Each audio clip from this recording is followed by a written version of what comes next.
मनीष भाई, जो एक तो दो चीजें, एक तो भाई बिहार में देखा जा रहा है भाई 43 लोगों को सो कॉज नोटिस इशू कर दिया। दूसरी तरफ ये जो तैयारी हो रही है इतने बड़े प्रदर्शन की, ये कितना इंपॉर्टेंट प्रदर्शन है। एक चीज मैं जरा एक लाइन बोल दूं, एक दर्शक अभी कह रहे थे भाई वोट चोरी पर आप बात करिए। निश्चित तौर पर देखिए, मैं फिर कह रहा हूं, कल भी मैंने इसका जिक्र किया था कि हम जो बात कर रहे हैं वो सब वोट चोरी के बाद की बात है। वोट चोरी पहला क्वेश्चन है, वो ऐसा नहीं है कि हम उस पर, अगर हमने अभी उस पर सवाल नहीं किया, सवाल नहीं लिया, तो वहां पर वोट चोरी का मुद्दा खत्म हो गया। वोट चोरी का मुद्दा खत्म नहीं हुआ है। वोट चोरी मुद्दा है। वोट चोरी के आगे ये सारे सवाल भी हैं। हम केवल वोट चोरी की ही बात नहीं करते रहेंगे, उसके आगे भी सवाल है। तो वोट चोरी के सवाल के साथ ये सारे सवाल हैं, जो सवाल चल रहे हैं। जी मनीष भाई। जी, ये एकदम सही बात है कि कई मोर्चों पे लड़ने का मामला है। आप अगर बिहार चुनाव को ही अगर एक उदाहरण के बतौर लें तो उसमें एक तरफ जो है चुनाव आयोग का जबरदस्त माने तंत्र का एक जबरदस्त इस्तेमाल आपको दिखेगा। और वो आप ढेर सारे सवाल हैं और वो तंत्र की चोरी बिहार से इधर अगर आप उसको और पीछे जाके देखें तो ये तो बहुत समझने वाली बात है कि चुनाव आयुक्त को चयन की प्रक्रिया को ही बदल दिया गया है। प्रधानमंत्री अपने सचिव को भी चुनाव आयुक्त बना सकते हैं, जैसे कि अभी जो ज्ञानेश कुमार हैं वो अमित शाह के सचिव रह चुके हैं। या फिर आप देखिए कि कानून बना दिया गया संसद में कि आपराधिक मुकदमे उनके ऊपर नहीं होंगे, यानी उनको सारी निर्लजता करते रहें और उनके ऊपर कोई कानूनी कार्रवाई नहीं की जा सकती है। संसद ने उनको एक सेफ रास्ता दे दिया है। और बिहार में भी जो एसआईआर हुआ है, आप बीच चुनाव में 3 लाख वोट बढ़ जाते हैं या 65 लाख लोग काट दिए जाते हैं और उसके अलावा 20 लाख लोग अलग से जोड़ दिए जाते हैं। तो ये जो पूरी, इसमें कोई कैसे कह सकता है कि ये सवाल नहीं है? ये सवाल तो बहुत बड़ा सवाल है। और बीजेपी लेकिन केवल इन सवालों के बल पे आगे नहीं बढ़ रही है। इसको भी समझना है कि राजनीतिक रूप से जो फेल्योर है भारत में, जो विकास के दौड़ में पीछे रह गए जो सामाजिक समूह हैं, उनको एड्रेस करने का जो सवाल है भारत में, जिसको अभी राहुल गांधी अपने तरीके से, जिसको सामाजिक न्याय का सवाल, संविधान का सवाल, उस एंगल से चीजें आ रही है, वहां भी एक बड़ी प्रतिस्पर्धा है। बिहार में हमने अगर देखें तो आप एनडीए को अगर क्या केवल एनडीए को आप इस रूप में भी देखिए कि उसने बड़ा राजनीतिक गठबंधन बनाया जो अलग अलग पॉकेट में उनके अपने वजूद हैं। एक तो इसको आप देखिए अगर जब आप महागठबंधन से और बीजेपी के गठबंधन को देखेंगे। दूसरा आप देखेंगे तो बड़े सामाजिक समूहों के साथ आप देखिएगा कि उसका रिश्ता बना। वो अति पिछड़ा है, वो महादलित है, वो दलित समाज है, वो यहाँ तक अपर कास्ट तक जाता है। तो अगर आप उसको भी देखें तो ये बातें भी समझनी होगी, देखनी होगी कि अगर ऐसा क्यों है कि महागठबंधन यादव मुस्लिम गठजोड़ से बाहर नहीं निकल पा रहा है, ऐसा क्यों है, ये भी तो सोचना पड़ेगा। तो राजनीतिक परास्त भी हुआ है यहाँ पे, राजनीतिक पराजय भी यहाँ पे मिली है।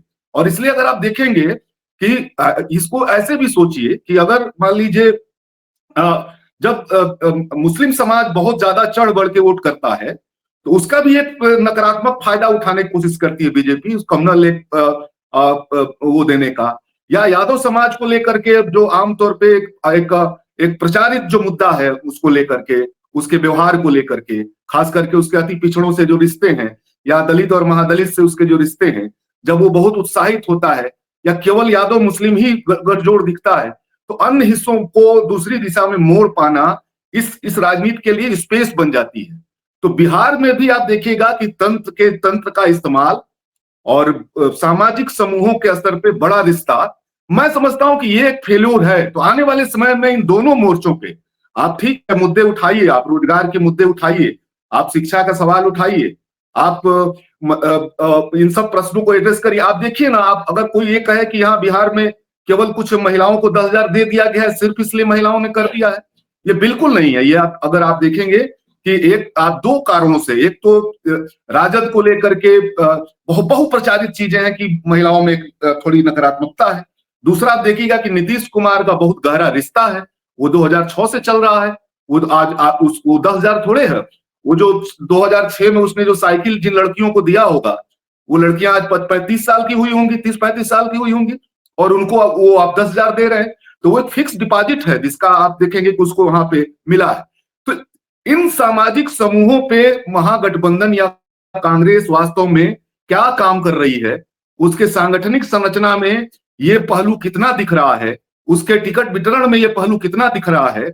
हमको लगता है कि ये सवाल भी है एसआईआर के साथ, और इसलिए आने वाले समय में एसआईआर तो एक बड़ा मुद्दा बना रहेगा, वोट चोरी एक बड़ा मुद्दा बना रहेगा। लेकिन भारत में जो है सामाजिक समूह वोटिंग करते हैं, उन सामाजिक समूहों के साथ अलगाव में रह करके आप एसआईआर की लड़ाई को भी बहुत आगे आप नहीं ले जा पाएंगे। इस बात को भी हम लोगों को समझना चाहिए। हाँ मनीष भाई, ये जो पूरा जो जिस तरीके के डिस्कशंस आज हो रहे हैं भाई, हम चुनाव में बात रामप्रकाश जी थोड़ा इजाजत देंगे? बहुत शुक्रिया सर, बहुत शुक्रिया, thank you sir, thank you. बस जी मनीष भाई, हम जो बात करते हैं भाई, जब चुनाव के परिणाम आ जाते हैं, चुनाव के परिणाम के बाद जब इस तरीके के सवाल उठाए जाते हैं, तो इस देश में बहुत सारे लोगों के बीच में बंटवारा हो जाता है इन सवालों को लेकर के। आखिर आज सत्ता पक्ष से अगर देश के लिए सवाल पूछा जाएगा, तो चुनाव में हार होने के नाते या तमाम मुद्दों को मुद्दा न बना पाने के नाते, उनकी असफलताओं के नाते, क्या कांग्रेस पार्टी हो या महागठबंधन हो, उनकी बात होना क्या जो है वो पत्रकारिता धर्म के हिसाब से चीजें नहीं आती हैं? क्या वो बात करना भारतीय जनता पार्टी को फायदा पहुंचाने जैसा माना जाना चाहिए, जिस तरीके से पब्लिक डोमेन में चर्चाएं होती हैं? हमारा, हालांकि मेरा आज का विषय ये नहीं है, पर फिर भी ये सवाल, मैं बहुत सारे कमेंट पढ़ रहा था, उसके बाद मेरे दिमाग में ये सवाल आया। नहीं, ये अब ये सवाल इन सब चीजों से बहुत आगे चला गया है। अब ये हार जीत का इससे अब जुड़ करके इसको कोई नहीं देख रहा है जनरली। अगर इसको आप समझें, अभी देश में जनरली आप समझिए कि बड़ा हिस्सा है जो, यहां तक कि रूलिंग पार्टी के साथ रहने वाला भी एक हिस्सा ऐसा, वो भी आमतौर पे ये बात जाने अनजाने एक्सेप्ट कर रहा है कि कंट्रोल चीजें की जा रही हैं, चुनाव आयोग को कंट्रोल कर लिया गया है, चुनाव को कंट्रोल किया जा रहा है। ये बात देखिए बहुत क्लियर हो रही है। दूसरी बात आप इसको समझिए, उसमें एक और पहलू है जिसपे हम लोगों को ध्यान देना चाहिए कि देखिए ये मोदी ब्रांड भी अब उसमें आशा की किरण कहाँ है। आप अगर उसको ध्यान से देखें तो मोदी इरा अब उस तरह से नहीं रहा। 2017 के बाद से ही धीरे धीरे आप देखेंगे कि अगर पुलवामा नहीं हुआ होता तो 2019 में क्या हुआ होता, और 2024 में अगर आप देखें तो कितना बड़ा सवाल बन गया जिनका संविधान और सामाजिक न्याय का सवाल और तमाम इस तरह का। मोदी ब्रांड नामक जो व्यक्ति था, जो ब्रांड था मोदी, कारपोरेट के अगर एंगल से देखें तो ब्रांड तो पिट गया। वो मोदी मोदी वाला मामला नहीं। इसको भी हम लोगों को धारावाहिकता में देखना चाहिए। जैसे जैसे निरंकुशता बढ़ रही है, आप देखेंगे जैसे जैसे बीजेपी की मोदी की जो छवि है कमजोर हो रही है, वैसे वैसे देखेंगे कि संस्थाओं की निरंकुशता भी उसी अनुपात में बढ़ रही है। मैं ये कहना चाहता हूं आपसे। तो इसमें एक कॉन्फ्लिक्ट है। आप अगर इसको ध्यान से देखेंगे, इसमें एक दो विरोधी बातें एक साथ चल रही है कि एक तरफ सारी चीजों को कंट्रोल करने की कोशिश हो रही है, लेकिन दूसरी तरफ जनता के बीच उनकी जो राजनीति है उस पर क्वेश्चन मार्क लगने अब कई तरफ से शुरू हो गए।